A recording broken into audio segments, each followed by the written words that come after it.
네, 사법개혁을 둘러싼 논란이 계속되자가 급기야 조희대 대법원장 사퇴 요구까지 나온 상황인데요. 이 문제에 정밀 진단을 하기 위해서 두 분을 모셨습니다. 매주 수요일 유튜브 연장 방송을 함께해 주시는 두 분인데요. 한 분 한 분 소개해드리겠습니다. 한동수 전 대검 감찰부장 모셨고요. 어서 오십시오. 네, 안녕하십니까. 이춘재 한겨레 논설위원 모셨습니다. 어서 오세요. 네, 안녕하세요. 오늘 우리 두 분은 이제 본방 3부, 그다음에 유튜브 연장 방송까지 계속 함께해 주셔야 됩니다. 자, 오늘 본방에서는 이 문제에 좀 집중해서 이야기를 했으면 좋겠는데, 자, 일단 이거부터 한번 여쭤보겠습니다. 민주당에서 조희대 대법원장 사퇴 요구가 쏟아졌습니다. 타당한 요구라고 보시는지 한번 두 분의 평가를 좀 듣고 싶은데, 우리 한동수 변호사님 어떻게 평가를 하십니까? 네, 희대의 대법원장이라고 그런 말들이 인구에 회자되고 있습니다. 그 일선 판사들의 어떤 자괴감을 느낄 수 있습니다. 그 대법원장 스스로 그 사법권의 독립, 그 내용은 재판의 독립과 법관의 독립이죠. 사법권의 독립을 스스로 무너뜨린 것 같습니다. 네, 그래요. 그러니까 이게 지금 여당에서 왜 이런 요구가 나오는지 먼저 그 과정을 좀 살펴볼 필요가 있을 것 같아요. 일단 그걸 보면은 이게 지난 12일 날 열렸던 전국 법원장 회의가 트리거가 된 것 같아요. 촉발이 됐는데 예, 이게 일종의 그 조희대 사법부, 그러니까 조희대 대법원장의 일종의 그 실력 행사로 보는 것 같습니다. 이게 추미애 지금 법사위원장이죠. 네. 추미애 전 법무부 장관이 올린 그 페이스북 글을 보면 딱 그게 나오던데 눈에 띄는 게. 이게 이제 법원장 회의를 뭐라고 얘기했냐면 과거 윤석열 검찰총장 시절 검찰개혁의 저항에 검사장 회의를 열어 집단 항명한 것과 비슷하다 이런 식의 이제 글을 올렸거든요. 그러니까 이게 지금 이제 법원장들이 조희대 대법원장이 다 임명한 사람들이거든요. 네. 그 중에 그래서 당연히 법원장 회의를 열면은 지금 여당이 주도하는 개혁 법안에 당연히 반대할 걸 뻔히 알고 있는 거죠. 그러니까. 근데 일종의 이제 이런 실력 행사의 어떤 장을 만들어서 그 힘을 좀 받아서 여당이 지금 추진하는 개혁안에 반대하려는 그런 걸로 이제 인식을 하는 것 같아요. 여당 쪽에서는. 네네네. 예, 그러니까 여당이 저렇게 강하게 나오는 게 그 과거에 윤석열 검찰총장이 했던 그런 행태로 지금 인식하는 그런 게 아닌가 보여지는데 예. 지금 문제는 뭐냐면 뭐 권력과 사법부가 뭐 긴장 관계에 있다는 거는 사실 뭐 견제와 균형 이런 차원에서 뭐 이렇게 속 나쁜 일은 아니에요. 근데 조희대 사법부의 가장 큰 문제는 이 국민에 대한 그 신뢰가 없다는 거죠. 역대 대법원 가운데 지금 가장 지금 신뢰가 저하된 그런 상태이기 때문에 예. 거기서 지금 발생하는 문제죠. 지금. 근데 일단 궁금한 게 혹시 법원 내부 얘기 좀 들어보셨어요? 반응이라든지. 네, 법원의 이런. 반응은 지금 그러니까 법원장 회의 때 어떤 얘기가 나왔냐면 사실은 그 법원장 회의 끝나고 나서 행정처에서 발표한 그 내용 말고도 여러 얘기가 많이 나왔대요. 네. 뭐 예를 들면 지규현 재판부에 대한 그 지금 뭐 말하자면 침대 축구 비슷한 재판 예. 이 신뢰를 잃고 있는 이 지금 상황이 과연 맞느냐. 그러니까 그거를 보완하기 위해서 우리가 무슨 조치를 해야 되지 않느냐. 말하자면 뭐 2심 때부터는 전담 재판부를 만들든가 아, 예. 특검에서 기소한 그 사건들이 많이 넘어오잖아요. 네. 네, 그럴 경우에는 그러면 뭐 그걸만 사무분담을 조정해서 그런 것만 전담할 수 있는 재판부를 만들 수 있는 거 아니냐. 이런 얘기를 한 법원장도 일부 있었답니다. 예. 그런데 이제 그 법원장 회의를 보니까 또 거기에도 강경파들이 있죠. 어떤 집단에는 있으니까. 그리고 아마도 이제 조희대 대법원장이 이렇게 임명한 지 얼마 안 된 그러니까 예. 그쪽 법원장들이 이제 좀 강한 목소리를 낸 모양이에요. 그거 자체가 현재 지규현 재판부에 대한 그 이른바 사법적 재판 동의 흔들기다. 이렇게 보여질 수 있다라고 해서 그런 거 내용을 성명서에 그 담지 않는 걸로 이렇게 결론이 났다고 하더라고요. 그러니까 어떻게 보면은 지금 심지어 조희대 체제에서 임명된 법원장들 사이에서도 지금의 어떤 불신불안 문제는 좀 상당히 심각하다 이런 인식하는 사람이 있다는 거죠. 그래요. 네. 예, 말씀하신 것 중에 이제 윤석열 검찰총장 시절에 그 일선의 그 각 지검 지청의 각 집단 행동을 하였지 않습니까? 네. 일제히 그 윤석열 징계에 반대하는 이런 릴레이식 그 2플러스 게시판의 게시 행위들이 이어졌습니다. 그 일제히 언론이 보도를 하였는데요. 그 법원과의 차이점들은 법원장의 그 일선 법원장 임시회의까지는 되지만 일선 법관들의 어떤 그런 식의 어떤 표현들 이거를 마치 사법권의 독립 침해와 연결시키는 인식들은 가지고 있지 않는 것으로 그런 차이점들이 있는 것 같습니다. 일선 법관들은 생각보다 이 뭐 그 공선법 그 파기환송 사건에 대한 정확한 맥락에 대한 이해라든가 또 현재 그 법원 행정처의 어떤 역할들에 대한 인식들은 그 자기가 맡은 재판에 집중하느라 미처 전체적으로 충분히 공유되고 있는 것 같지는 않습니다. 네. 네, 이 말씀은 제가 추상적인 형태로 표현하고요. 또 하나는 그 이렇게 여권에서 제기된 상권 분리, 권력 분립의 원리하에서 사법권의 독립이 존중돼야 된다는 것은 뭐 다 누구나 동의하는 명제입니다. 그렇지만 사법권 독립 자체는 목적 그 자체가 목적이 아니고 하나의 그 필요 조건일 뿐이죠. 아주 충분한 조건은 아닙니다. 그러니까 인권과 민주주의를 위한 도구적 개념으로 이해하는 것이 오히려 정확합니다. 그런데 그 조희대 대법원장 그 내에서의 그 대선을 앞둔 시점에 일어난 파기환송 판결의 의미에 대해서 다시 한번 살펴보실 필요가 있는데요. 그거는 아주 비정상적으로 초고속으로 초신속한 판결이 되었습니다. 더욱더 특별하게 또 주목해야 될 점은 유죄 취지 판결을 생방송으로 했다는 것입니다. 보통은 무죄 판결들 피고인에게 불리하자는 것에 어떤 그런 측면에서 이용하는데 그거는 이렇게 유죄를 지은 후보자이니까 이 선고 뽑지 말라라는 그런 정치적 판결인 점은 그 부인할 수 없을 것입니다. 직지인심이란 말이 있지 않습니까? 직시심체 요구처럼 법관은 늘 양심에 따라가는 사람이지 않습니까? 그러면 그 양심의 본못을 보면 내가 어떠한 의도에서 이러한 그 판결들이 됐는지 대법원장 또 주심 대법관의 역할 등을 한번 살펴볼 필요가 있을 것 같습니다. 지금쯤은 일선 법관들도 그런 지점들을 상당히 알고 있으리라고 생각합니다. 그래서 네. 이제 궁금한 건 민주당 인사들이 왜 대법원장 사퇴까지 요구를 했을까? 이제 이거였는데 어제 이제 부승찬 의원이 국회 본회의 대정부질의에서 뭐 이제 그 조희대 대법원장이 윤석열 그 파면 선고 며칠 뒤에 한덕수 등등을 만나가지고 이재명 사건이 대법원에 올라오면 대법원에서 알아서 처리한다라고 말했다더라. 라는 의혹을 제기를 했어요. 그 전에 서영교 의원이 또 제기한 바가 있었는데 혹시 관련돼서 뭔가 구체적인 사실을 갖고 지금 제기를 한 것인가 이게 지금 사실은 관심사거든요. 어제 대정부질에서 이 이야기가 다시 나왔기 때문에 두 분은 어떻게 그러니까 진단하실까요? 당시에 그 서영교 국회의원이 그 녹취록 관련해서 국회에서 그 말씀을 하였고요. 네, 맞아요. 아까 제가 그 대선 개입 사건이다, 정치적인 판결이다, 비정상적인 판결이다, 사법의 독립을 스스로 해친 행위다라는 점은 부인할 수 없다라는 말씀을 드렸고요. 그거를 또 하나 더 그 대법원의 그런 정치적인 판결, 정치적 중립성을 해친 행위라는 점은 아주 중요한 단서가 되는 거죠. 거기 참석자가 한덕수, 또 정상명, 또 그 김건희 모녀와의 관계에서 하나의 기획자 역할을 한다고 의심을 받는 집사.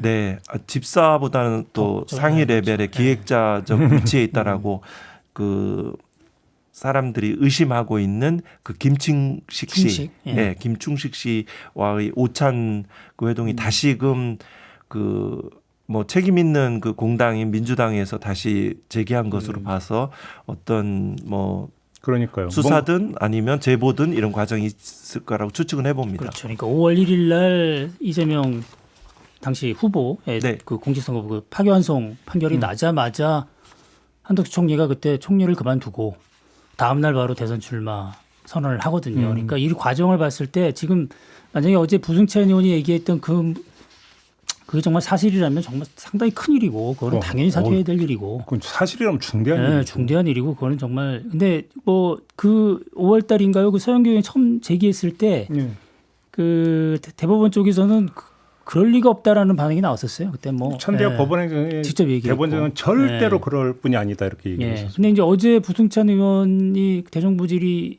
하고 내용에 대해서 이제 기자들이 물어보니까 어제는 뭐 이렇게 그런 식으로 세게 얘기는 안 하는 것 같더라고요. 그냥 뭐 그냥 넘어간 것 같은데 뭐 오늘이나 뭐 또 무슨 저게 있겠죠. 근데 아까 말씀하신 대로 그러니까 일선 판사들도 사실은 그 이재명 후보 당시 후보의 그 파기환송에 대해서는 상당히 그 문제가 있다는 그런 의식을 가진 판사들이 상당히 많거든요. 그리고 법원 내부에서. 예, 법원 내에서도 그리고 그때 무슨 얘기 들렸냐면 이제 그 조희대 대법원장의 어떤 그 통솔력, 예. 지휘력, 그다음에 판사 법관 사회에서 신뢰감 이런 것들이 상당히 떨어졌다.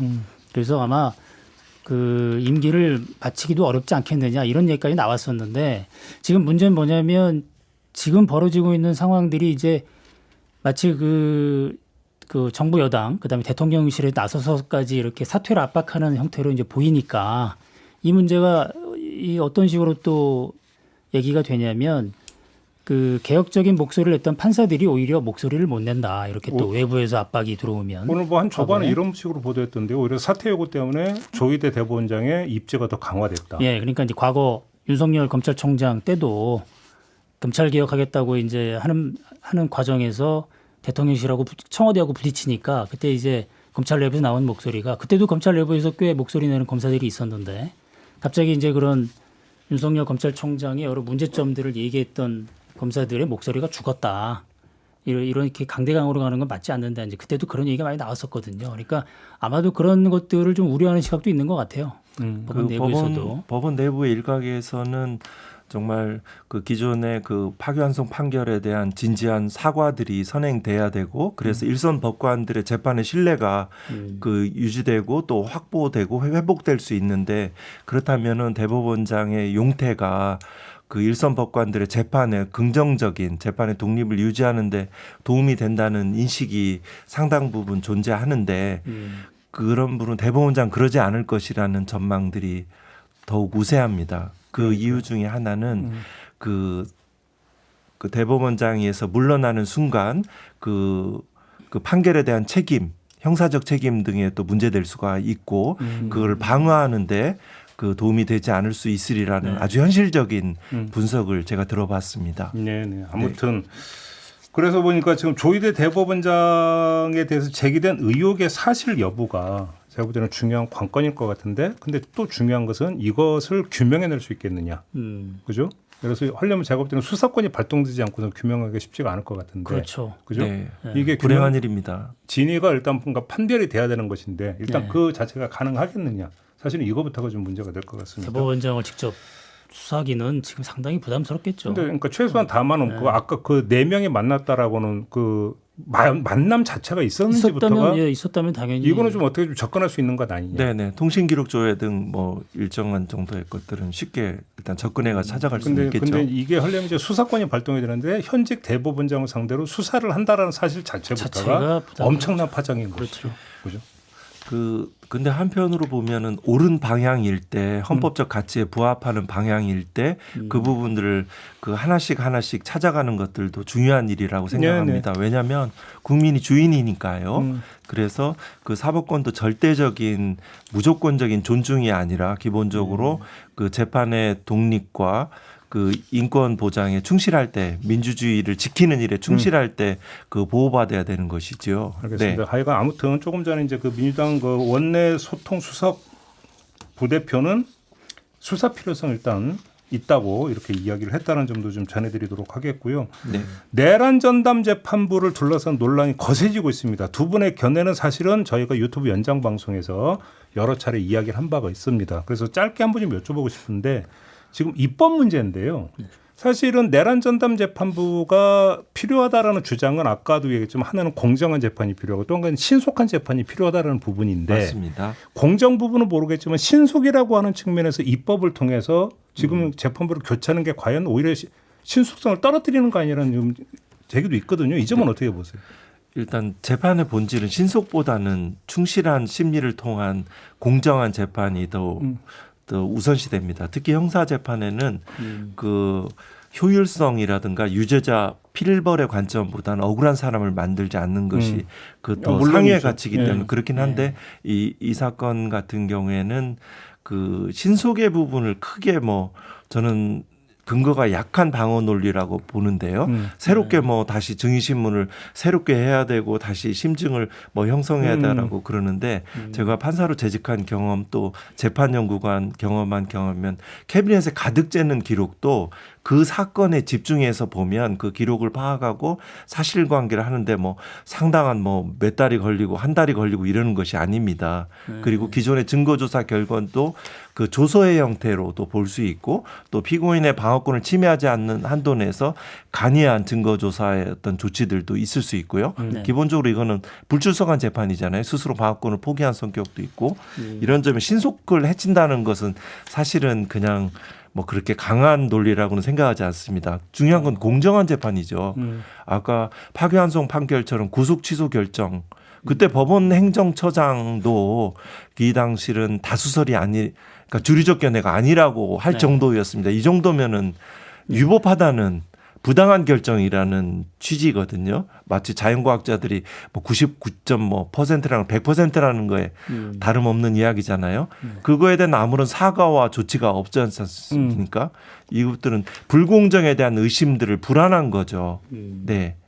그래서 이게 지금 직위재판부가 지금 그러니까 일단 일반 국민들이 걱정하는 거는 그 윤석열 피고인이 또 구속기간 만료로 풀려나기 전에 그러니까요. 1심 결과가 나오기를 원하는 거죠. 근데 지금 구속기간 만료기가 1월 18일인가 그런데 그렇죠. 그 전에 이제 1심 결과를 내라. 그래서 정당하게 유죄 선고 받고 그런 판결이 나오길 기대하는 건데 지금 직위재판부가 원래 다른 사건 재판을 좀 몇 개 하고 있는데 그 중에 좀 시간이 많이 걸렸던 게 그 서해 공무원 피살 사건이라고 문재인 그것도 거기서 맡고 예, 있나요? 거기서 있죠. 그런데 3년 좀 넘게 왔는데 그 10월 달이면 그게 이제 끝난답니다. 네. 일정상. 그리고 그 변호인들 얘기를 들어보니까 10월 달이면 이제 끝날 것 같이 속도를 내서 하고 있는데 아마도 그 재판이 끝나면 조금 더 속도를 낼 수 있다. 이런 식으로 이제 법원 내부에서는 얘기하는 것 같더라고요. 그리고 그 지금 이제 특검에서도 주 3회가 아니라 주 4회 해달라 이렇게 요청을 했고 그것도 이제 긍정적으로 그 할 것처럼 보이기 때문에 직위원 재판부를 지금 교체하는 거는 사실 저는 실익이 이렇게 있어 보이진 않아요. 그래요? 예, 빨리 윤석열 구속 그 기간 만료 전에 결과를 내는 게 일단 중요한 것 같고 그 다음에 사실은 지금 이게 뭐 뭔가 증거와 그 동안에 나왔던 걸 보면은 이거를 지금 뭐 다른 결론을 내기가 상당히 어려운 사건 아니겠습니까? 내란 사건이라는 게 그래서 가급적 빨리 결론을 내는 게 맞지 않느냐 이런 생각이 들고 근데 그 또 하나는 문제 뭐냐면 이제 특검이 기소하는 여러 다른 사건들이 있기 때문에 네. 그 많은 사건들을 신속하고 정말 공정하게 하려면 전담 재판을 두는 게 맞는 것 같아요. 사무분담 조정을 해서. 예. 예. 근데 법원행정처에서는 지금 어떤 스탠스냐면 그건 서울중앙지법의 차원에서 결정할 문제다. 아니 그러니까 네. 무슨 뭐 또 무작위 배당 원칙 이런 얘기하는데 아니 일반 사건하고 내란 사건을 동급해 놓고 그렇게 그 처리 원칙을 얘기할 수 있는 건가요? 그렇습니다. 지금 여기에서 저는 이 법원에 좀 재직하여서 그 모순된 그 논리 그리고 실제적이지 않은 논리들에 대해서 조금 이게 파악되는 것들이 있는데요. 사법행정 재판의 독립을 위해 사법행정권을 행사한다면 과거에 그 양승태 대법원장 시절에 당시 뭐 대법관이었어요. 현행 대법원장이 그때 그 별도의 다른 사건을 배당하지 않는 사법행정 조치를 하였어요. 그 신속하고 집중적인 심리를 하기 위해서 이 재판의 신속을 바란다면 다른 사건을 배당하지 않고 오로지 이 사건만 집중하도록 해야죠. 신속한 재판을 원하지 않는 거죠. 모순된 사법행정의 조치죠. 그것도 사법행정이라고 주장하는 것이잖아요. 뭐 이런 측면에서 신속한 재판을 얘기하는 것은 사실은 실제의 그 본심 내지는 거기에 그 조치와 객관적인 행동과 반하는 언사인 것 같고요. 네. 네. 그러니까 아니 그러니까 여기 이렇게 조금 전에 이제 계속 그 얘기했잖아요. 그러니까 네. 이재명 대통령에 대한 어떤 그 파기환송심 그게 이제 대선 직전에 했던 게 신속 재판 원칙이 거기 있었잖아요. 그렇죠. 그러면서 뭐 공직선거법권에서 633 그죠? 1심은 맞습니다. 6개월 안에 해야 된다. 그러니까 공직선거법 위반 사건이 신속하게 처리해야 되는 사회적 이유가 있다면 공직선거법 위반 사건보다 내란 사건은 더 중대한 사건이니까 아주 특별한 거죠. 더 올려야 되는 그게 네. 논리상 일관성 있는 얘기 네, 아니에요? 논리적 인관적 있고 또 이제 헌법의 관점에서 위헌이라는 논리 자체도 많은 분들이 이제 국민들이 이제 말씀하시지만 그 법관에 의한 재판이고 대법원장이 최종적으로 임명한 법관에 의한 그 재판이고 또 그 대법원의 상고 이거는 3심제를 그대로 적용되는 사건이기 때문에 네. 위헌적 소지는 없습니다. 다만 염려하신 건 재판부 구성이 2배수 추천이어서 그게 너무 지나치게 재판부 구성에 좀 그 융통성이나 그 자율성을 좀 침해해서 결국 재판 작용에 영향을 미치지 않는 것이라는 또 일각의 논리들이 있는데 그건 입법 과정에서 일정 정도의 보완을 거치면 뭐 저는 헌법재판소에서 위헌 결정이 날 가능성 크지 않다라고 봅니다. 근데 아무튼 만약에 뭐 그 1심 단계에서 내란 전담 재판부가 사실상 물 건너갔다고 쳐요. 가정을 한번 해봐요. 근데 아무튼 판결이 나면 항소를 어느 그렇죠. 정도 할 거 아닙니까? 2심부터는, 맞습니다. 2심에서 그러니까 이게 사실상의 전담 재판부를 그러니까 가동할 가능성은 어떻게 전망을 하십니까? 그 방법을 지금 하겠다는 것 같아요. 오늘 법원에서는? 보니까 예, 재판 그런 부분을 이제 좀 고민해 보겠다는 것 같은데 그리고 전례도 있고 계속 말씀드립니다만 12.12 5.18이 지금 사실상 전담 재판부로 했던 거기 때문에 네. 1심도 수석부에서 했고 2심도 수석부에서 했고 그러니까 충분히 할 수 있는 거죠. 알겠습니다. 2심 할수 있고. 네네. 요거 좀 하나 좀 우리 변호사님께 여쭤보고 싶은데 그 대법관 증언 얘기 나왔잖아요. 사법개혁안 가운데 네네. 하나가. 네네. 그래서 저희가 이제 그 전용기 의원하고 인터뷰를 했는데 법원 행정처에서 답변이 왔는데 네네. 대법관 8명 증언하려면 1조 4천억이 필요하다. 네네. 뭔 얘기인가 했더니 건물 지어야 되는데 이 얘기했더니 이게 어떻게 생각을 하세요? 저는 약간 그 대법원이 좀 당당하지 못하다. 대법원의 그 적어도 대법관의 그 인식이 아니고 이것은 법원 행정처 있지 않습니까? 현재 대법관도 8명이 그 윤석열 전 대통령이 임명하였고 또 그중에 5명은 관료적 성격이 강한 법원행정처 출신입니다. 그래서 지금 현재 나오는 논리들이 마치 법원행정처의 실국장급의 머릿속에서 나온 생각 같은 생각이 들 정도로 당당하지 못합니다.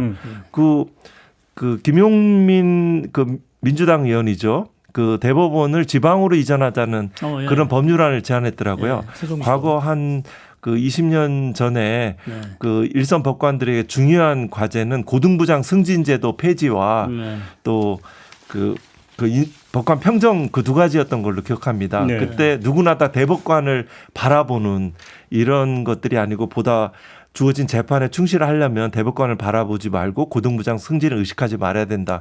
그리고 그걸 하려면 왜 대법관이 되려고 하냐. 대법원이 청사가 서울에 있기 때문이다. 지방으로 이전하자 이런 논의가 기억나는데요.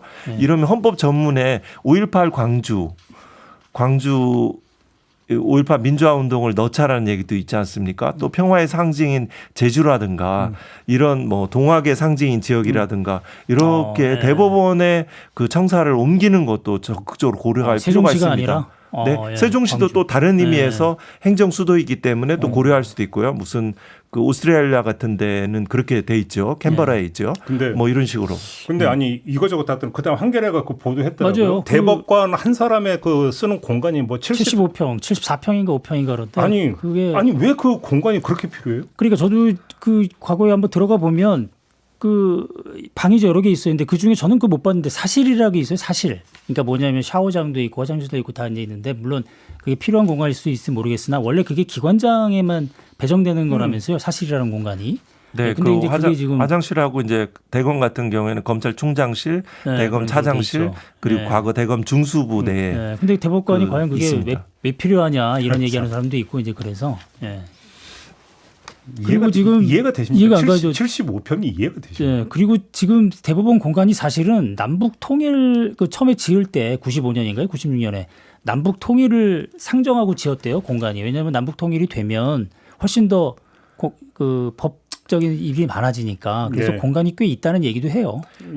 지을 때 여유 있게 지을 예, 때. 여유 네, 있게 맞습니다. 지었다. 과거 특허법원도 증설되는 걸 예상으로 했고요. 관할 집중. 네. 그 정도 생각합니다. 지금도 4인의 대법관을 증원될 걸 염두에 둔 구조이고 뭐 국민의 여론은 알겠습니다. 기본적으로 뭐 방도 2인이 쓰실 수 있지 않냐 이 정도 네. 집무실을 이렇게 보고 있는 것 같습니다. 일단 이야기 좀 여기서 좀 마무리 짓고 유튜브 연장 방송 이어가니까 거기서 좀 못다한 이야기는 좀 하도록 하고요. 본방에서 이야기를 좀 여기서 일단 좀 정리하겠습니다. 수고하셨어요. 네, 감사합니다. 감사합니다. 네, 앞서 본방 이어서 두 분과 계속 이야기 좀 진행하도록 하겠습니다. 계속 네. 고생을 좀 해주시고요. 네, 유튜브로 모두 전환하겠습니다.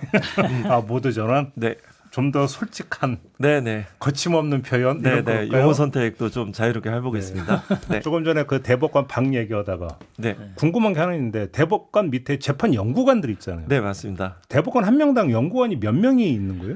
그 과거에 이제 전속재판연구관하고 공동재판연구관이 있습니다. 옛날 국사책에 나오듯이 그 전속재판연구관은 솔건노비라고 데리고 있는 솔건노비라고 맞아요. 하고 아무래도 노비라고 표현하면 네, 그 뭐냐면은 뭐 거의 저도 재판연구하는데 들어가자마자 하는 얘기가 당신들은 이제 법관이 아니다.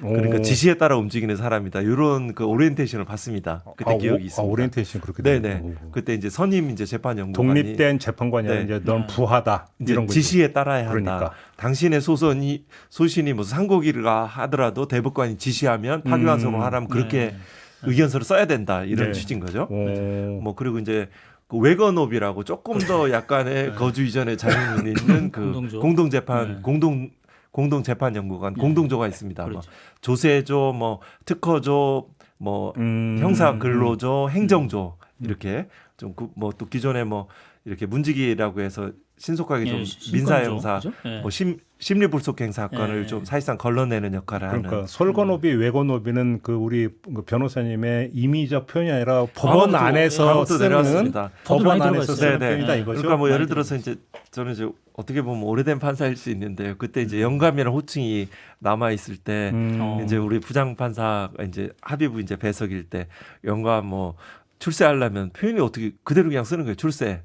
고등부장하고 대법관 출세하려면은 뭐 주식은 하지 마. 펀드까지는 되는데 뭐 주식은 하지 마. 그렇죠. 이런 세상이었고요.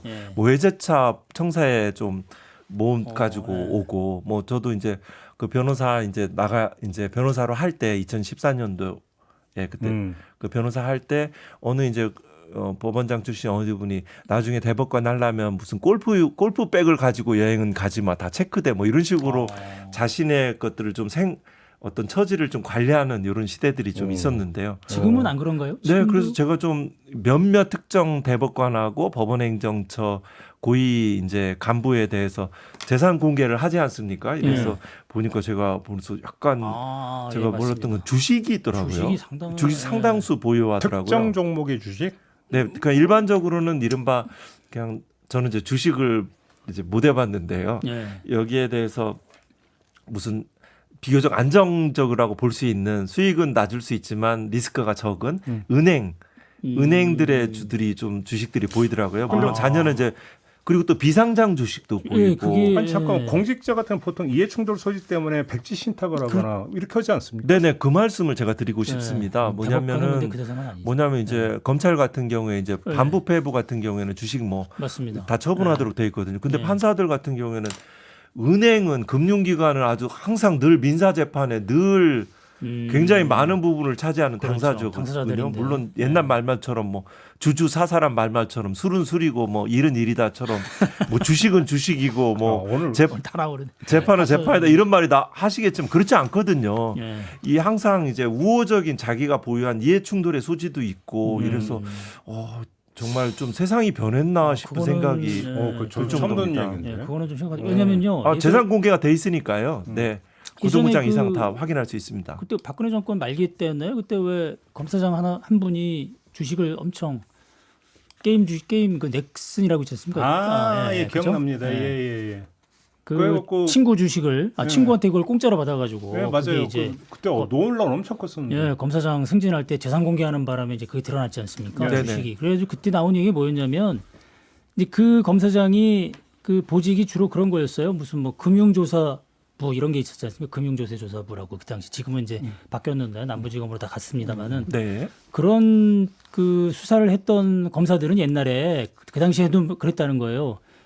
우리가 그런 부의 수사 특수부나 이럴 때 있을 때는 주식을 전혀 못 갖게 했다. 그리고 안 가졌다. 왜냐하면 이해충돌 소지가 있기 때문에. 근데 이제 그 검사장은 그걸 엄청난 주식을 보유하고 있었던 거예요 그때. 네, 그 비상장 상장하기 전에 받아가지고 상장하니까 엄청나게 뛰었다는 거 아닙니까 그때. 그래가지고 그때 그 검찰 내에서도 그 주식 보유에 대해서는 상당히 엄격한 그런 내부적인 규율이 있었거든요. 근데 지금 대법관이 그렇지 않다는 거는 저는 그리고 지금 생각해 보니까 저도 이제 특구법원 재직 시절에 보면 판결이 주식 시세, 주가에 미치는 영향들이 상당하지 않습니까? 예를 들어 네. 압수수색 들어가면은 그렇죠. 주가에 네, 영향을 떨어지고. 미치듯이 특히 이제 심리가 주요한 요소로 그렇죠. 작용하는 주식시장에서 네. 제가 특허법원에서 그 판결할 때 판결 무렵에 이런 결론이 나면 주가에 영향을 미치지 않을까?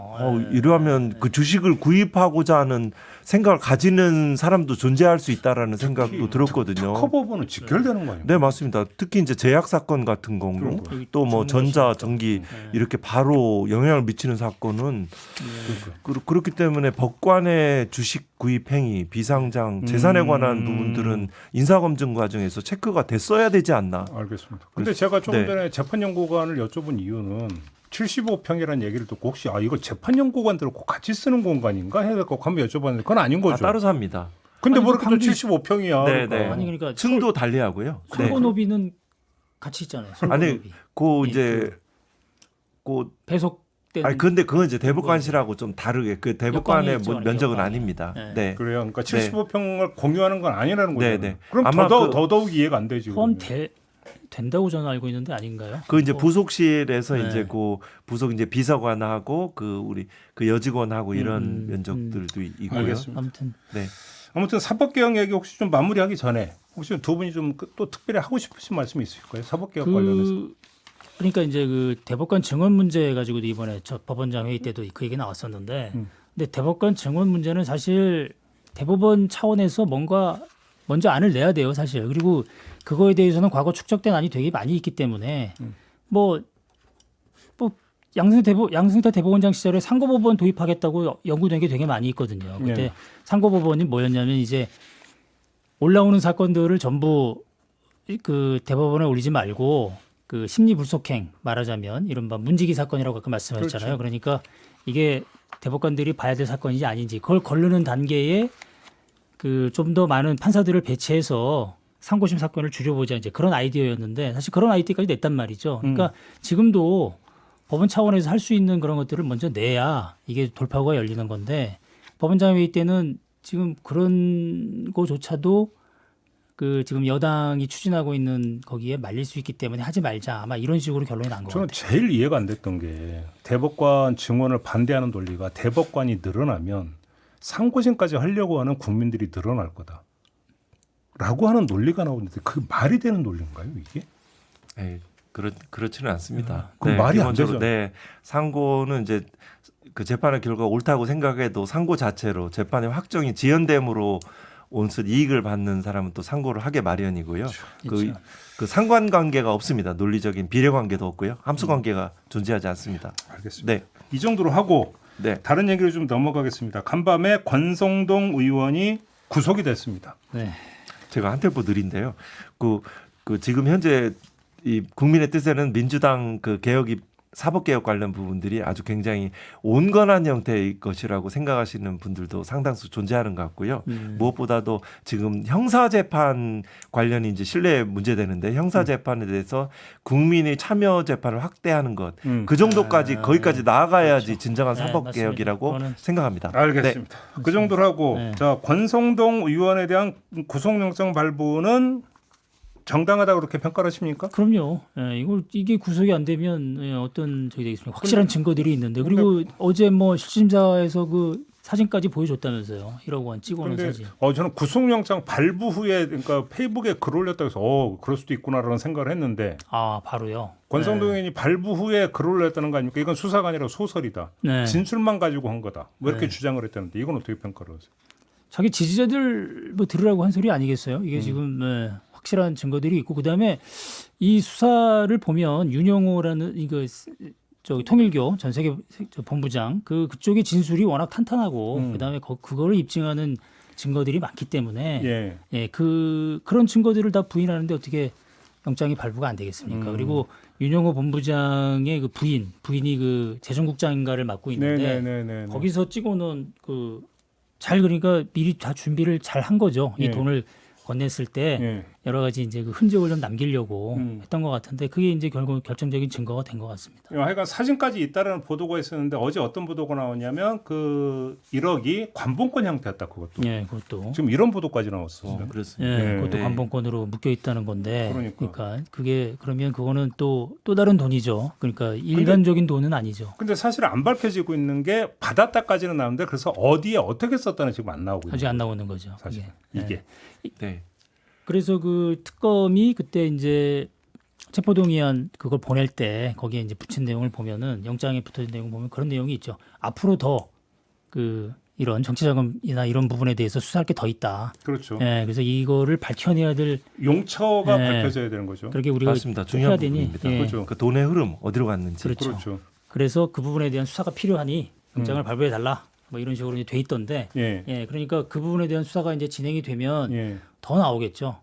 그렇죠. 예, 그리고 이제 한학자 총재가 좀 있으면 출석을 한다고 했으니까 오늘이나 나오겠죠. 내일로 얘기를 했어요. 일방적으로 예, 17일이나 18일에 출석하겠다. 그렇죠. 예, 그렇게 얘기를 했고 오늘 예. 이제 뭐 자진 출석을 할지 좀 봐야 되는 거죠. 네, 맞습니다. 예, 그리고 그 부분은 또 그 아마 상당히 윤영호 본부장 선에서 끊으려고 하겠죠. 그 한학자 총재 쪽에서는. 그쪽 입장에서는 그렇게 되겠죠. 예, 이게 저쪽 논리를 가만히 들어보면 그런 것 같아요. 이게 무슨 그 등기이사 같은 그런 이른바 법적인 책임 있는 위치도 아니고 그리고 국제적으로 지시한 증거 그 서류 같은 것도 없고 말로만 그냥 아우 잘해봐라라고 한 그런 수준인데 윤영호 본부장이 알아서 자가 발전한 거다. 예, 이런 식의 얘기를 하는 것 같더라고요. 그러니까 이제 그게 이제 어떻게 특검 수사에서는 어떻게 결과가 나올지 좀 지켜봐야겠죠. 네, 한번 드리고 싶은 말씀은 특검이 이제 뭐 다들 좀 기간이 지냈는데요. 더욱 더 열심히 해주셨으면 네. 합니다. 제가 어느 우리 그 최혜병 특검 그 네. 관련해서 저녁 때 모처에서 식사를 하시는데 조촐한 식사를 하는데 정말 커피라도 사드리고 싶더라고요. 또 계속 끝까지 우연히 만나신 거예요? 네네 그쪽 이제 특검 팀들이 있었는데요. 네. 그 정말 커피라도 사드리고 싶은데 사드릴 수는 없고 뭐 그런 마음이 들던데요. 한번 계속 열심히 좀 끝까지 해주셨으면 좋겠고요. 네, 그리고 여름에, 법원도 영장 전단도 아주 특별한 영장 통제를 하지 마시고 그 뭐냐면 영장을 뭐 압수수색 단계에서 기각하거나 영장 심주를 아주 특별하게 신중하게 심리하지 마시고 이 사건들에 대해서 좀 이 사법의 신뢰를 생각하셔서 이 수사 진실이 되게 애로들이 참 많은 것 같습니다. 이런 게 좀 해주는 게 국민의 마음이 아닐까 싶은 생각이 들고요. 또 하나는 그 좀 일반론이지만 사실은 영장 재판과 그 내란 재판에도 관련될 것 같은데요. 좀 피해자에 대한 진심 어린 사과들이 가해자들이 했으면 좋겠습니다. 네. 그 내란 재판의 피해자는 국민이지 않습니까? 네. 그 권선동 구체적인 제가 피의 사실을 말씀드린 건 아니지만 그 피해자는 정당에 대한 국민의 신뢰 아닙니까? 정당의 민주주의 이런 투표권이 정당하게 행사되고 내 투표같이 선거에 관련 정보들이 왜곡되면 안 되니까 이거 피해자들은 국민 일반이지 않습니까? 그러면 진심 어린 사과가 선행돼야 되지 않을까? 그래야지 조금 더 세상들이 조금 더 서로 믿고 좀 따뜻한 세상이 되지 않을까 생각이 듭니다. 물론 사과하려면은 뭐 정말 충분한 반성과 성찰이 전제돼야 하겠지만요. 요것도 네. 좀 여쭤볼게요. 한학자 총재 뭐 출석 거부는 지금 얘기했을 거 그렇다 치는데 김장환 목사 있지 않습니까? 네. 이게 이제 그 최성병 사망 사건 이제 그 구명로비 의혹과 관련해서 출석해 조사를 받아라 했는데 거부를 했어요. 거부를 하면서 내세웠던 그 이유 가운데 하나가 왜 내 통화 내역이 언론 보도를 타게 하느냐, 니네가 흘린 거 아니냐, 고로 사과부터 해라. 이 주장을 했는데 이건 어떻게 보십니까? 참 이게 이런 말씀 드려도 되는지 모르겠습니다만 이게 종교 지도자라는 그 지위가 진짜 무슨 우리 일반적인 그 법이나 이런 거에 좀 뛰어넘는 개념으로 좀 약간 착각하는 것 같아요. 그러니까 한학자 총재의 그쪽의 시각도 마찬가지인 것 같고 김장한 목사 같은 경우는 구체적인 여러 가지 그 정황들이 있고 지금 그런 상황에서 지금 특검에 지금 수사가 필요하다라고 한다면 원래 대대로면 제대로 첩조하는 게 맞는 거죠. 근데 일단 그러니까 김장환 목사는 참고인 신분으로 나와서 그렇죠. 조사받으라고 했던 거거든요. 예, 그것도 뭐 피의자도 피의자가 아닌데. 아니라? 예, 예. 피의자가 아니라. 가서 자기가 당시에 어떤 통화를 했는지 그런 내용들을 얘기해 주면 되는 거 아니겠어요? 그냥 교회 가서는 얘기하는 것 같던데 자기는 그냥 그런가요? 예, 뭐 그냥 기도해준 차원으로 난 얘기했을 뿐이다. 억울한 것 같으니까 뭐 이런 식으로 얘기하는 것 같은데 그 얘기를 특검 가서 잘 얘기를 하면 되죠. 예. 이게 보면 이제 검찰에서는 이제 신흥 종교 뭐 신천 뭐 사입이라고 하시는 분도 네. 있는데 신천지하고 또 그 뭐 그러고 그 신흥 종교 부분하고 언론사에 대한 압수수색은 사실상 어렵다라는 인식들이 좀 있더라고요. 수사하는 사람들 틈에서. 그래요? 네, 사실상 실제로 잘 막아서기 어렵고, 때문에. 네. 음. 그리고 뭐 물론 정치적인 동기로 뭐 정치적인 생각을 가진 사람은 몇십만 표니까 뭐 이렇게 활용할 수 있다는 의심은 갖기도 하긴 하는데 네. 이런 측면인데 그 통일교 관련 부분은 신흥 종교의 어떤 사활에 관련 문제잖아요. 존폐가 그런 문제이기 때문에 그 정말 돈을 표현이 안 좀 아끼고. 그런가요? 속된가요? 돈을 아까우지 않을 것이다. 그래서 이 부분에 그런 출석 형태와 이런 각종 변론과 또 면담 예. 이런 형태들은 정말 유전 무죄 무전유죄. 예 그런 부분들이 좀 작용하고 있을 수도 있다 싶어서 이런 어떤 공정하게 특검 측에서 대응해 나가고 수사해 갔으면 좋겠습니다. 지금 한학자 총재, 지금 아까 변호사 말씀하셨는데 쟁쟁한 뭐 오광수 전 민정수석도 있었고, 뭐 김호수 전 검찰총장, 지금 뭐 강찬호 변호사 이런 얘기 나오는데 뭐 엄청난 돈을 썼던 모양이더라고 얘기 들어보니까. 네. 그리고 이제 오광수 전 민정수석 같은 경우 지금은 이제 뭐 안 한다고 사임돼 있습니다만은 사임했잖아요. 네, 사임했죠. 그렇지만 이제 뭐 그 전까지 상당한 그 역할을 좀 했던 모양이에요. 네. 네, 텔레비에 나온 얘기는 그런 것 같아요. 근데 하나 좀 여쭤볼게. 자, 피의자 신분으로 나와서 조사받으라고 했는데 출석 거부하는 경우와 참고인으로 나와서 조사받으라고 했는데 출석 거부하는 경우에 대응이 달라지는 겁니까? 예를 들어서 뭐 통설에 이제 피의자 신분으로 나와서 조사받는데 세 차례 안 나오면 바로 체포영장 발부돼서 체포 들어간다. 그렇죠. 이렇게 이제 얘기하는데 참고인 신분에도 보통 그렇게 할 수 있나요? 어떻습니까? 그 참고인은 좀 참고인과 피의자의 구별점은 이제 그 입건됐는지 네. 형사 입건됐는지 여부이죠. 그러면 그래서 이제 원칙적으로 참고인은 조사에 응할 의무가 없습니다. 그렇죠. 예, 그래서 이제 출석을 이제 확보하려고 안 나오면은 뭐 피의자로 전환하겠다 그렇죠. 뭐 이렇게 전화를 하죠. 검사든 그걸 이제 보통 그러면. 예, 피의자성 참고인이라고 하죠. 예, 피의자성 참고인. 그러면 뭐, 김장환 목사가 지금 버티는 건 나는 참고인이기 때문에. 네. 순수 참고인이라고 네. 주장하시는 거고. 네네. 그리고 수사 보고서에 남기죠. 뭐 이렇게 출석 요구를 했는데 맞아, 그냥 일방적으로 적는 거죠. 이러저런 이유로 뭐 불응하고 있다로. 이게 검찰에서 잘 쓰는 수법이 그렇죠. 뭐 이걸 꼭 따라할 것까지는 아닌 것 같은데 이게 협조하면 참고인, 네. 수사에 협조하지 않으면 피의자 이렇게 딱 얘기를 한다는 거잖아요. 그래서 수사에 협조하도록 그렇게 쓰는 게 이제 검찰의 수사기법 중에 하나인데 네. 뭐 특검까지 그렇게 할지는 안 할지는 모르겠습니다만은. 예. 근데 이제 뭐 힘 있고 이제 돈 있고 권력 있는 사람들은 여기에서 이제 변호인을 잘 선임해서 버티죠. 예. 특히 뭐 검찰 출신 정관 변호사를 선임을 그렇죠. 해서 뭐 이렇게 좀 안 하고 좀 부드럽게 조율도 하고 이른바 하지만 보통의 평범한 시민들은 그거 안 전화만 받아도 거의 벌벌 벌벌 일을 떨죠. 못 하고 벌벌 떨고 잠을 못 이루고 이렇습니다. 예전에 그 저희- 스트레스가 아니 오죽 하면 보이스 피싱범들이 그 그래. 수법 왜 쓰겠으면 있어요. 여기 검찰청인데 이 얘기 왜 하겠어요? 네, 네. 예전에 제가 검찰 출입할 때 그 저희한테 그랬어요. 당신들이 지금 취재하러 오니까 이 검사장방을 맘대로 이렇게 들어오지. 응? 당신들이 만약에 여기 조사받으러 오는 사람이면 일베 수사관 방도 제대로 못 들어간다. 이런 식의 얘기를 하더라고요. 그러니까 일반 사람들은 그 검찰의 전화만 받아도 진짜 저 벌벌 떨죠. 전화 받은 적 있어요. 보이스 피싱한테. 아 여기 대검찰청인데요. 나와서 조사 받아서 전화 왔어요. 저한테 한 12년 전 얘기예요. 그래서 제가 가만히 듣다가 방송 부작면 야이 XX야. 아, 그러셨군요. 대검에서는 불러서 조사 안 해. 좀 알고 사기치더라도 좀 쳐. 하고 내가 맞습니다. 훈계를 하고 끊은 적이 있는데. 잘못 얘기했네. 예, 이게 만약에 이제 수사 기소의 분리들이 어떻게 작용하냐면 이럴 때 나는 뭐 나중에 무죄 받아도 상관없어. 너 계속 아니, 그냥 참고인 계속 불출석하면 그냥 뭐 나 증거 관계 없어. 그냥 기소할 거야. 무죄 나도 상관없어. 그런 식으로 인생 얘기해요? 절대 안 나와. 당신 돈 변호인 당신 돈 들여서 계속 변호해야 되고 네. 다 알잖아. 그 사람들 전문가야. 음. 뭐 이런 식의 언사를 하면서 이루어질 수가 있는 거죠. 그래서 기소권까지 가지고 있다는 것은 피의자 인권 침해의 소지가 또 굉장히 많기 때문에 그런 면에서 해서는 안 그렇죠. 된다는 거죠. 그 뭐 고상한 말로 수사와 기소가 뭐 결합돼 있기 때문에 남용의 우려가 있다라고 표현을 하지만 실제는 기소권을 자의적으로 행사하는 실제 특수부 검사들, 일반 형사부 검사도 존재하였기 때문에 한 사람의 그 억울한 그 피해자는 죽음으로 내몰리기도 하고 가정도 회사도 큰 영향을 줍니다. 아니, 아무튼 네. 한학사 총재는 피의자 신분인데도 지금 세 차례죠 출석 거부한 게 세 그렇죠. 차례인데 네. 이제 하여간 오늘이든 내일이든 그 나온다고 했으니까. 진짜로 나오는지 안 나오는지 좀 이걸 좀 봐야 될 것 같습니다. 하고 우리 그 변호사님께 대검 감찰부장이셨기 때문에 특별히 여쭤볼 게 있는데 김상민 전 검사가 아, 네.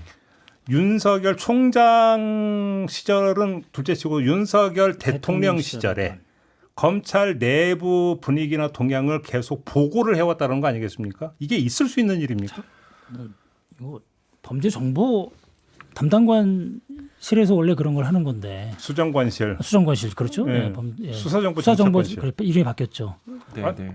그리고 그것도 그 검찰총장일 때 수정관실에서 보고하는 거지. 대통령 됐는데 대통령한테 검찰 내부 이렇습니다라고 보고를 해왔다는 거지. 이게 말이 되는 얘기입니까 이게? 네.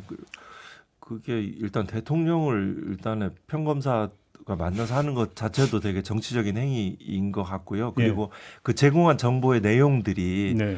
그 수사기관에 찾아봐야 되겠죠. 내부문 그 킥스에 있는 뭐 판결문이라든가 내지는 수사 진행 사항들 또 뭐 일선 뭐 사실상 수사 정보의 탐지 네. 그렇죠. 탐지에까지 이런 정보의 내용도 살펴볼 필요가 있겠죠. 특히나 김상민 검사는 그 고발 사주 사건 때 그 제보자 X라고 불리는 네네네. 이제 거기 그 사람이 누구인지 그 실명을 알고 그렇죠. 있는 것은 당시 저는 대검 감찰부와 수사정보정책관실 윤석열 총장 정도 수준의 아주 소수의 그룹만 알고 있었는데 네. 그 당시에 김상민 그 검사가 그 고발 사주 사건이 언론이 보도되고 네. 이럴 때 그 4월 초순경에 판결문에 그 제보자 X의 실명 판결문을 그 열람했다는 기록이 그 보도가 됐잖아요. 언론에 네. 보도가 됐고 상당히 그때부터 중요한 역할을 하지 않았을까. 그러니까 의심을 가져봅니다. 언론에 보도된 거를 보면 보고 내용 중에 하나가 뭐냐면 이른바 준리 의혹 제기된 네. 거에 대해서 그러니까 경찰이 그 이제 검찰에 송치를 했는데 검찰이 불기소를 했는데 검찰이 불기소한 이유가 이거랍니다라고 윤석열 대통령한테 보고를 했다라는 거거든요. 네, 불기소 이유 자체는 뭐 넓은 의미에서 수사 정보라고도 볼 수 있고요. 네. 또 그거는 공무상 비밀이라고도 볼 수 있어서 네. 이런 부분들을 뭐 여러 가지 가능성이 있죠. 그거를 사본으로 직접 사진 파일로 받을 수도 있고 과거처럼 불기소 사유서 이런 거를 네, 불기소 그 이유 그 기존 자체를 아니면 구술로 뭐 전체적으로 그 수사 검사든 뭐 이렇게 구술로 전화로 들을 수 있을 것 같기도 하고요. 찾아봐야죠. 근데 개인정보가 포함되어 있을 수도 이게 있고요. 사실은 이거는 지금 검사 징계 사항 아닙니까? 만약에 현직이 있다고 쳐요. 그러면 당연 징계 사유는 당연한 것 같습니다. 그죠? 네, 그건 정책 중립 의무를 위반한 것이기도 하고요. 예. 또 그리고 내부의 상황들을 외부에 정식 지휘 계통도 아니고 이렇게 그렇죠. 사적으로 제공한 것 자체는 근데 저는 징계 사유는 충분히 그 뉴스를 높다고 보면서 봅니다. 윤석열 대통령 그때는 민정수석이 없을 텐데 윤석열 대통령이 김상민 검사 한 사람한테만 이른바 정보 보고를 받았을까? 네. 그렇죠. 여러 명이 있었을 수도 있는 거 아닙니까 사실? 여러 명이 있었겠죠. 그렇게 봐야 되는 거 네. 아닌가요? 그럼 도대체 검찰 조직이 이건 무슨 조직이냐? 이 문제가 하나가 나오고 또 하나 여쭤보고 싶은 게 이걸 김상민 검사 측이 특검 조사 과정에서 열심히 진술을 했다는 거 아닙니까? 스스로. 자기가 네. 진술한 이유가 뭐냐면 제가 그러니까 공천 그러니까 밀어주고 저쪽에서 했던 게 그림 갖다 바친 것 때문이 아니라 이렇게 관계가 형성이 되어 있었기 때문에 공천 밀어주려고 한 겁니다. 그러니까 전 뇌물죄 성립 안 돼요. 그렇죠. 이걸 어필하려고 이 진술을 했다는 거잖아요. 이걸 네. 어떻게 평가를 해야 되는 겁니까? 그럼 뭐 고도로 계산된 이런 대응한 거죠. 네. 수많은 불기소 처분을 써본 사람이니까요. 네. 그 대가성 관계를 좀 부인한 것 같은데요. 그러니까. 예를 들어서 뭐 검사장이 누구한테 돈을 주고 뭐 어쩌고 한 것은 이거는 둘이 워낙 친한 우정 관계이기 때문에 아니라는 그런 판결도 기억하실 겁니다. 그렇죠. 그런 형태로 이거는 그림을 네. 누구였죠? 이완 이완 이완 화백그림. 화백그림. MBC 진짜 여기 MBC 전에 뭐 이 건물 들어오기 입구에 아마도 게시돼 있는 것 같던데요. 그 어. 그런 대가가 아니다. 기존의 이런 여러 가지 친분 관계다 이렇게 하는데 그런 취지로 아마 주장하기 위해서 진술한 것 같습니다. 법기술자들의 딱 그 네, 행태죠. 지금 네. 다 피해 그러니까 관련 말 그대로 법기술이죠. 정확한 아주 그냥 그 행태인데. 네네. 그러니까 검찰 개혁 얘기를 안 할 수가 없는데 아무튼 검찰 개혁을 잘 해야 되는데 지금 민주당의 그 TF 활동했던 그 TF에 검찰 개혁 TF에 활동했던 학자나 변호사들이 있는데 지금 이제 지난번에 대통령이 이렇게 정리를 하는 바람에 보안 수사권 이런 문제에 대해서 사실상 이제 줘야 된다는 식으로 정리하는 바람에 지금 많이 좀 그 뭐라 그러죠 기운이 빠졌다고 그래요. 그래요? 네, 얘기를 들어보니까. 그러면 그래서 주는 걸로 거의 가닥이 잡혔다고 그렇게 봐야 되는 겁니까? 지금 뭐 그 민주당 내 TF 활동을 사실상 접었고 네. 이제 총리실에서의 정부안을 만들겠다. TF 만든다고요. 예. 총리실에서 총리실 주도로 정부안을 만들겠다 정리가 됐기 때문에 그쪽 일에 좀 어떻게 여러 가지 자료나 이런 의견들을 좀 내고 이제 이런 활동을 하려고 그러는 것 같은데 총리실이 사실은 TF가 어떻게 구성될지는 모르겠습니다만은 검찰 개혁이나 이런 부분에 대해서 준비가 안 돼 있으면 역시 이제 검찰의 논리나 이런 것들이 이제 스며들게 되겠죠. 제가 이제 스며든다는 표현을 말씀드리는 이유는 검찰의 논리라는 게 상당히 부드러우면서 정교하고, 근데 이제 그 안에 상당히 그 맹점이 있는 거죠. 우리가 알 수 있듯이. 그래요. 그래서 이제 그런 부분을 앞으로 조율해 나가는 과정이 좀 그야말로 시선 집중해야 될 것 같아요. 검찰 개혁 이런 문제가. 네 맞습니다. 그렇게 좀 어떤 냉정한 상황인식도 예. 될 거. 근데 뭐 그거는 기본적으로 이제 법률의 입법에 관한 사항들이고 결국 국민의 뜻을 받드는 대의하는 국회가 할 일이기 때문에 네. 대통령의 무슨 결단 사항은 아닙니다. 대통령이 다 알아서 결정해 주십시오 하는 것은 국회의 참다운 태도는 아닌 것 같고요. 아직 뭐 직접 보안 수사권을 뭐 검찰에 주겠다는 그런 건 없고 보안 수사의 요구 관련 이런 부분에 대한 얘기들이 계속 진행 과정에 있다라고 보는 것들이 현재 그렇게 봐야 되고 미리 예단해서 결론이 났다라고 보는 것은 아닌 것 같습니다. 알겠습니다. 자, 오늘 이야기는 좀 이렇게 마무리하도록 하겠습니다. 두 분 본방까지 오랜 시간 고생하셨습니다. 고맙습니다. 네, 감사합니다. 감사합니다. 네, 저도 물러가겠습니다. 고맙습니다.